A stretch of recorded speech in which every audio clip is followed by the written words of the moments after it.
April ते August हा काळ साधारण पक्ष्यांच्या प्रजननाचा असतो आणि जंगलात फिरताना जर पक्ष्यांची हालचाल आवागमन ऑब्झर्व जर केलं तर साधारणतः त्यांचं घरटं कुठे आहे हे लगेच लक्षात येतं. असंच PKVमध्ये फिरताना मला एक कोतवालसारखा एका जागेवर जाताना दिसला. तेव्हा मी बारकाईने जेव्हा बघितलं तेव्हा तिथे त्याचं घरटं होतं आणि 3 पिल्लं ऑलरेडी होती तिथे. म्हणजे आधीचा जो सगळा क्रियाकलाप असतो तो मला घेता नव्हता आला. तर हा कोतवाल पक्षी साधारणतः 31 सेंटीमीटर आकाराचा, संपूर्ण काळ्या रंगाचा, सडपातळ, चपळ पक्षी, लांब दुभंगलेली शेपूट हे त्याचं वैशिष्ट्य असतं. दुभंगलेली म्हणजे असा व्ही असतो पाठीमागे त्याच्या शेपटीला, ही त्याची खूण आहे. कोतवाल नर आणि मादी दिसायला सारखेच असतात. हे पक्षी संरक्षणार्थ कावळे, ससाणे यासारख्या मोठ्या हिंस्त्र पक्ष्यांच्या मागे लागून त्यांना पळवून लावतात. म्हणून यांच्या आश्रयाने इतर लहान मोठे पक्षी आपलं घरटं बांधतात. तर आश्रयाने म्हणजे त्याच्या प्रोटेक्शनमध्ये, त्याच्यामुळे त्याला याच्यावरनं कोतवाल असं संबोधलं जातं या पक्ष्याला. हा बऱ्याच वेळा इतर पक्ष्यांची अंडी पण खातो. असं मी एका पॅराडाईज फ्लाय कॅचरच्या घरट्यावरती बघितलं आहे की पॅराडाईज फ्लाय कॅचर त्या कोतवालाला उडवून लावत होता. नंतर एप्रिल ते ऑगस्ट हा काळ कोतवाल पक्ष्यांच्या विणीचा काळ असतो. याचं घरटं जमिनीपासून साधारण 5 ते 10 मीटर उंच झाडावर खोलगट काटक्यांनी आणि कोळ्याच्या जाळ्यांनी बनवलेलं असतं. मादी एकावेळी 3 ते 5 पांढऱ्या रंगाची, त्यावर भुरकट तपकिरी ठिपके असलेली अंडी देते. पिल्लांचं संगोपन, त्यांना खाऊ घालणं वगैरे सर्व कामे नर व मादी मिळून करतात. तर आता हा नंतरचा जो घटनाक्रम आहे की नर आणि मादी त्याला भरवतात, हा मी चित्रित केलेला आहे. तो पुढे आपण पाहणार आहोत.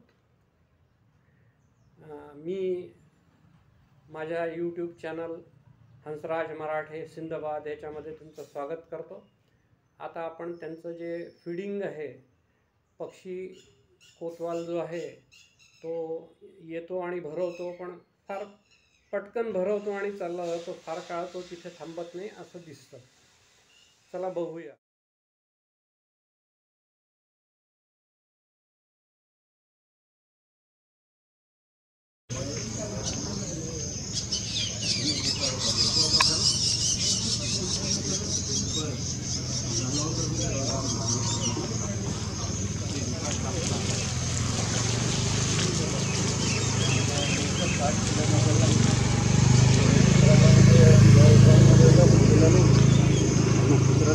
गावाला जायला लागत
या कोतवालाच्या घरट्यावर माझी बऱ्याच उशिरा नजर गेली असं दिसतं. हे पिल्लं जी आहेत ही बरीच मोठी झाली आहेत. ही आता 1-2 दिवसात किंवा 3 दिवसात फार तर फार उडतील.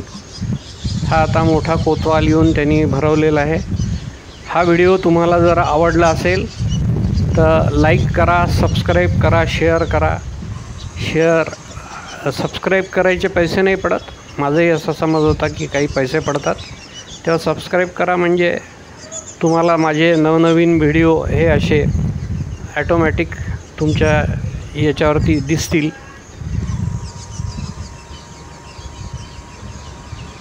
Bye bye. पुढचा व्हिडिओ लवकर